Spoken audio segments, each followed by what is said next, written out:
Aziz qonaqlar, çox xoş gəlmisiniz. Arz edeyim xidmətinizə. Necə ki, özünüz müstəhsərsiz, qəhvəxanə-i sünnəti Məşi İsmail əmidə hər gün gözəl bərnamələr icralar ki, bu gün də istəyirik bu bərnamələri siz əzizlər üçün icra eləyək.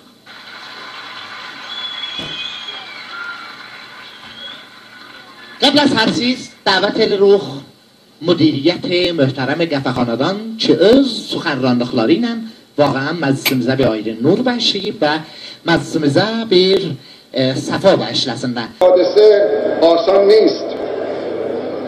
به خوبی میدانم که فرهنگ باید اولویت نخست کشورمان باشد.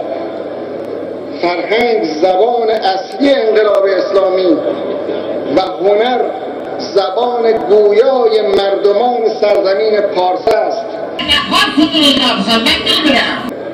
ایران فرهنگی مرز نمی‌شناسد. تنین پژواکش از شرق تا غرب جهان را در نوردیده است.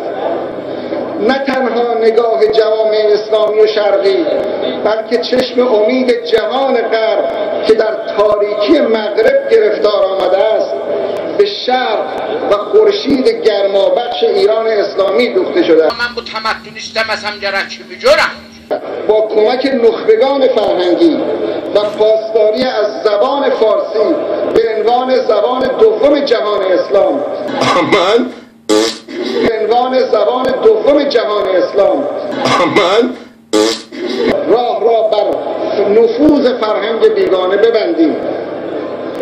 خواهم کوشید فارسی زبانان جهان را بار دیگر گرد هم آوریم و اتحادیه فرهنگی فارسی زبانان را تقویت کنیم.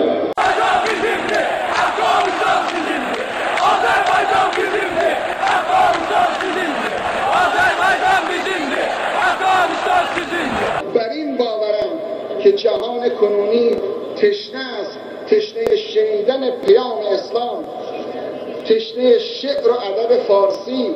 من کمتر از آنم که خود بگویم یا بهتر از آنم که عطار بجوید. چرا عاقل کند کاری که باز آید بکن آن غم مخور. کوه به کوه نمی رسد وانگهی دریا شود. تشنه خط و نقاشی و مینیاتور ایرانی. دیگاره ترپا دیل جعفری. Ahmet Sağ. Turpa دیل جعفری.